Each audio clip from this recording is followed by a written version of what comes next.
Good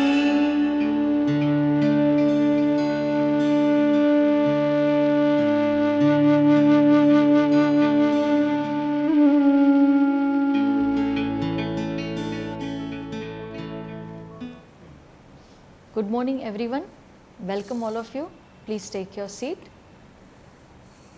No evidence of dances from the earliest time exist, however some tribal and folk dances performed in remote regions probably still contain elements from prehistoric times.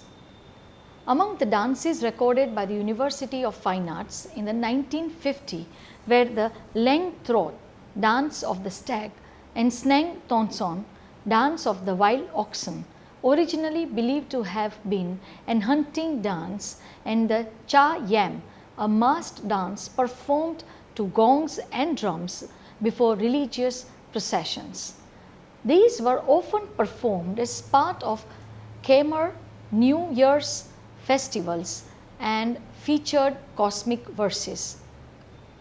According to the International Encyclopedia of Dance, some of the folk dances have probably been in existence since prehistory. The animist spirits is often subdued by the performance of a spirit dance. Several early dances have Indian influences. The Shiva cult has been in evidence in Cambodia since the AD 4th century. The Peacock of Dursad, theatrical version of a folk dance, has been performed by Cambodian refugees in the United States. Khmer classical dance derived from Indian court dance, which traces its origin to the Apsaras of Hindu mythology, heavenly female nymphs who were born to dance for the gods. The traditions of Thailand and Java also influenced the music and dance of Cambodia. In classical Cambodian dance, women dressed in brightly colored costumes with elaborate headdresses perform slow, graceful movements accompanied by a percussive ensemble known as the Pin Piet. Pin Piet orchestras include drums, gongs and bamboo saxophones. Classical Cambodian dance is similar to Thai dance and not very old. Many dances date back to the reign of King Ang Dion, who ruled Cambodia during a revival of Khmer nationalization in the 1840s and 1850s. At that time, Khmer-based Thai dances were given Khmer features inspired by temple carvings. In the 1930s, Cambodian dancers employed by the royal court were famous enough that they participated in international tours. One of the most popular dances, the Robam, is a group dance created in the 1950s and 1960s during another period of Cambodia nationalism. Inspired by folk dances and classical court dances, it is performed to the accompaniment of horns, flutes, drums, cymbals and wooden clackers. Traditionally, all the dancers were females, with women even dancing the male roles. The most well known of these dances, the Apsara dance, features movements inspired by images of celestial nymphs at Angkor temples and costumes inspired by images of princesses there. Ruang are narrative dance dramas. They are usually based on the Remkar, the Khmer version of the Hindu epic, the Ramayana. They feature an era of gods, monkeys, soldiers, demons, mermaids and candle dancers. Many of the dancers wear masks. The dramas feature battle scenes, chases and journeys interspread with lyrical dance performed to the poetic songs. The narrative dances have traditionally featured a chorus that sings Khmer poetic texts that convey the story of the narrative to the music of the tuned gongs, xylophones, drums and oboes. One of the most well known court dances in the Monoshanchetna. In a classic scene from the dance drama Muni Mekhala, the water goddess Mekhala flees her enemy Rem Isom, the storm spirit. Elements of classical Cambodian dance. The elements which are essential of traditional Cambodian dance styles are suppleness and grace, with a basic vocabulary of meaningful gestures, movements and poses. Classical Cambodian dance is a deeply conservative form. In 1906, it was almost exclusively a function of the court. The dancers lived at the royal palace and performed at the king's pleasure, mostly for dignitaries and royal rituals like marriages or funerals. Classical dances were not born of a single artistic mind. They were retellings of communal myths commissioned by the royal family and created by committee. Cambodia's dance was a tradition with a precise choreographic language that excludes any improvisation or variation. The delicately ornate costumes and very gradual motion and subtle gestures of the hands, feet and hand are drawn from figures carved in Angkor Wat. At the heart of classical form is the Apsara, the joyful, almost wanton dancer whose images are everywhere. The graceful movements of the Apsara dancers, adorned with gold headdresses and silken tunics and skirts, are carved on the walls of many of the temples at Angkor. Estimates are that there were 3,000 Apsara dancers in the 12th century in the court of King Jayavarman VII. Apsara dancing is one of the two elements of classical ballet, the other being today dancing, the depiction of early myths. Many of the dances involve performing a fragment of the Ramayana, the ancient Indian epic that is 1.5 times as long as the Odyssey.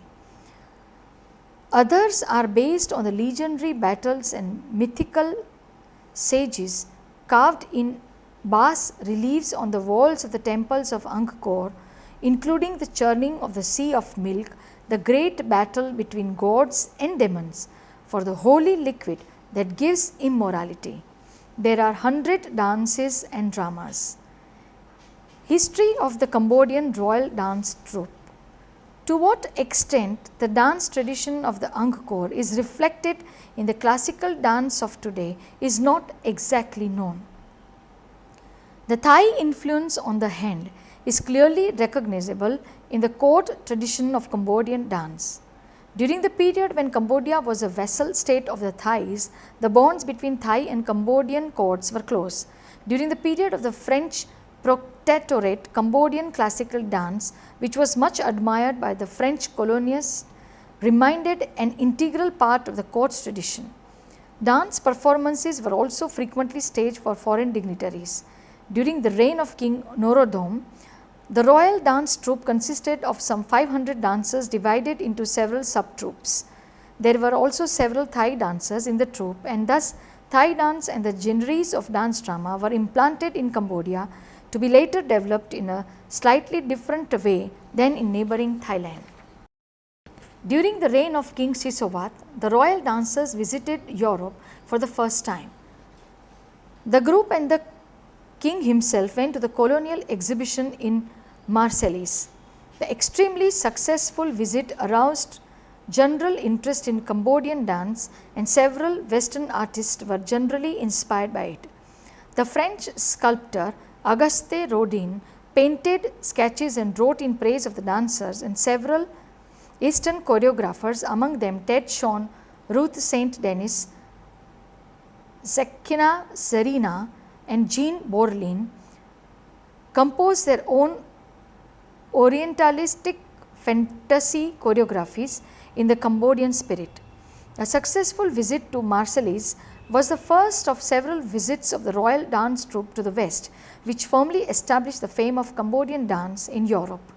Otherwise, the reign of King Sisowat was a period of decline for court dance, as the number of dancers were reduced to about 100. Royal Ballet of Cambodia. The Cambodian Royal Ballet used to perform in lit up nighttime performances at Angkor Wat. The elaborately ornamented pointy helmets the dancers wore sometimes weigh up to 15 pounds. It is no wonder then that Cambodian dance emphasizes hand and finger gestures, not footwork. The Royal Ballet of Cambodia was placed on the UNESCO list of the Intangible Cultural Heritage of Humanity in 2008. UNESCO reports, renowned for its graceful hand gestures and stunning costumes, the Royal Ballet of Cambodia, also known as Khmer classical dance, has been closely associated with the Khmer court for over 1,000 years. This art form, which narrowly escaped annihilation in the 1970s, is cherished by many Cambodians. Four distinct character types exist in the classical repertory: Nyang the woman, Nyarong the man, Yek the giant, and Swa the monkey. Each possesses distinctive colors, costumes, makeup and masks. The gestures and poses, mastered by the dancers only after years of intensive training, evoke the gamut of human emotions, from fear and rage to love and joy. The costumes of the female dancers are similar to those of the Thai dancers, except for a few differences, such as the exposure of the right shoulder. Performance. During the era of the French Protectorate of Cambodia and before, it was customary for guests of the royal palace to receive a performance of the royal ballet. In propitiation ceremonies, it was performed at Wat Nyom and the Silver Pagoda and Throne Hall of the royal palace. For entertainment, performances were often staged inside the pavilion of royal palaces. In Nyom Phaya, the moonlight pavilion was built for and is still used occasionally for classical dance performances. Nowadays, venues for performances by the Royal Ballet includes the Chenla Theatre and the Chaktomuk Conference Hall, designed by architect Van Malvan during the Sanctum Restreunium era. Stage and props. The traditional stage for classical dance drama performances contains a table with a decorative pillow and sometimes laid on an oriental rug or carpet. This table of low stature, called a cray, is constant throughout the performance and thus is used as a prop that represents many places and things. In many dance dramas, characters often yield weapons such as bows, swords, staffs and clubs. In some dances, dancers hold items such as flower garlands, fans and gold and silver flowers as a tribute. Performance of Robam Maker entails devas dancing in leisure and using fans to represent the scales of the mythical Makara, while the goddess Mani Menkala leads on this mimicry with her crystal ball of magic. Movement and gestures. Khmer classical dancers use stylized movements and gestures to convey meaning and tell a story. These gestures are often vague and abstract, while some may be easily understood. Dancers do not sing or generally speak except for some dance dramas where there are brief instances of speech by the dancers. Hand gestures in Khmer classical dance are called kbach. These hand gestures form a sort of alphabet and represent various things from nature such as fruit, flowers and leaves. They are used in different combinations and transitions with accompanying movement of the legs and feet to convey different thoughts and concepts. The way in which they are presented, the position of the arm and the position of the hand relative to the arm can also affect their meaning.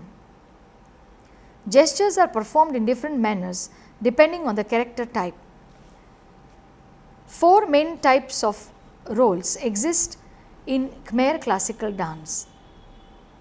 First, Nyarong, that is male; second, Nyang, female; third, Yak, asuras; 4, Theswa, monkeys. These 4 basic roles contain subclasses to indicate character rank. A Nyarong Ek, for example, would be a leading male role, and a Nyang Kaman would be a maiden servant. The subclasses of the 4 main roles all perform in the same type of dancing style of the class they belong to. However, the Yang Ye Yene or female ogre is performed with a feminized dancing style of the male counterpart. Other female character types such as the Apsara, Kinnari or mermaid followed the same dancing style as the Nyang role, but with subtle differences in gestures, the main difference being costume. The No character type, although male, is presented with a different dancing style than the Nya Rong. In the Royal Ballet of Cambodia, most roles are performed by female dancers, but the role of monkeys was transferred to men under the guidance of Queen Sisowat Kosamak. Other roles performed by men include hermits and animals such as horses and mythical lions. Nya Rong. Nya Rong Ek, deities, kings or prince, for example Ram. Philang Ak, aide the camp of important characters. Sena Ek, the generals. Second, Nyang. Nyang Ek, deities, queens or princesses, for example Sita and Mani Mekhala. Nyang Rong, noble women or angles, for example the daughters of the tycoon. Sampo Kyo and Sampav Myas in the dance drama Krai Thong.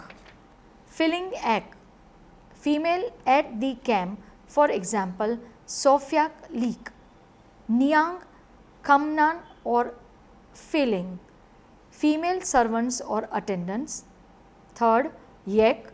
Yek, premier orgies or asuras, for example Ravan. Yak Rong, the lesser orgies. Yak Hene, Yakini, for example Surpanakha. Swa, Ne Swa Khen, monkey generals, for example Hanuman. Puk Ken Swa, monkey soldiers. Fifth, other character types: Apsaras, celestial nymph, Kinnari, the mythical Kinnaris, for example Manohara. Macha, mermaids, for example Suvarna Macha. Nog, a special masculine role depicting a negrito. Essay, hermits or rishis, a non-dancing role. Porters, involved loosely in the dance, generally does not dance. Sixth, animals: Garuda and mythical birds, for example Jatayu. Deer, the golden deer in the Ramayana. Piafol, lions, horse. Costumes: classical dance costumes are highly ornate and heavily embroidered, sometimes including sequins and even semi-precious gems. Most of the costumes is thought to be what is representative of what divinities wear. This is reflected in the art style of the post-Angkor period. Various pieces of the costume have to be sewn onto the dancers for a tight fit. Female costume: the typical female or Nyang costume consists of a sempot sarabap, a type of woven fabric with 2 contrasting silk threads along with a metallic thread. The sempot is wrapped around the lower body in a sarong like fashion. then pleated into a band in the front and secured with a gold or brass belt.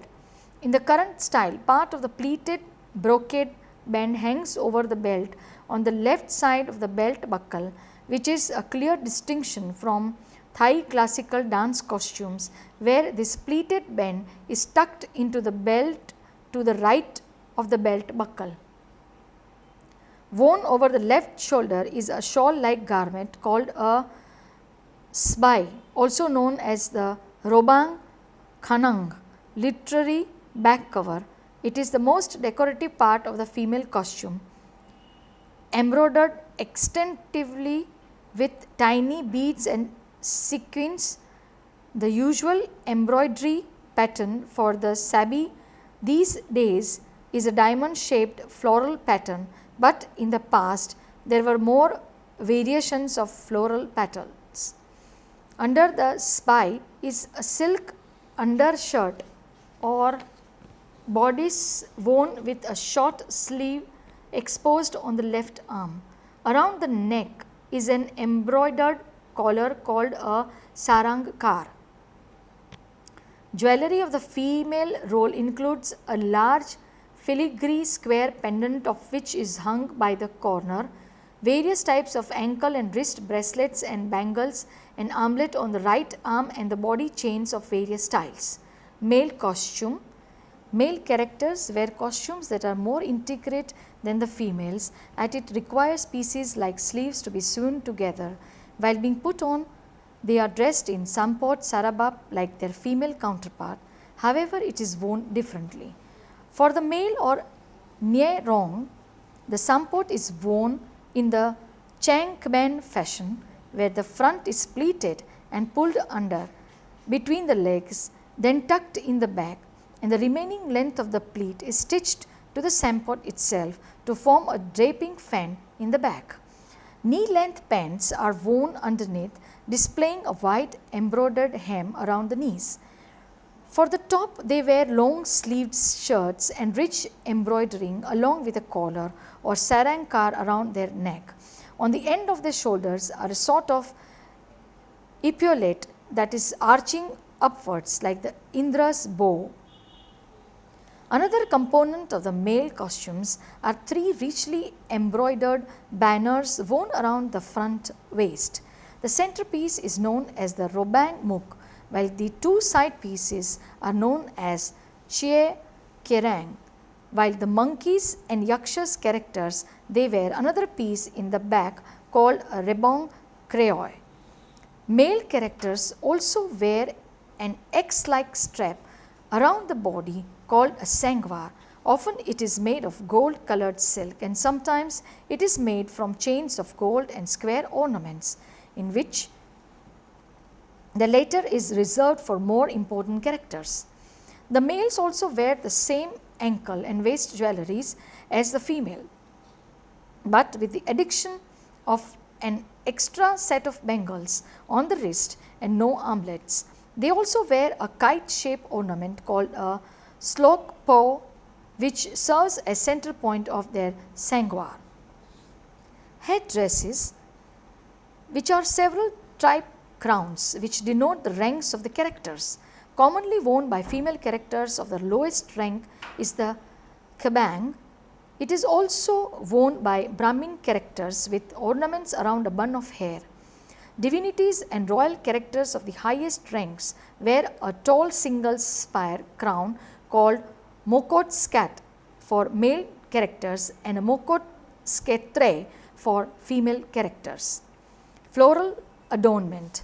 Dancers are traditionally adorned with fragrant flowers, although sometimes fresh flowers are substituted with phlox flowers. The floral tassel is traditionally made of jasminum sambac strung together with Michelia flowers, being either Michelia exbella or Michelia champasha.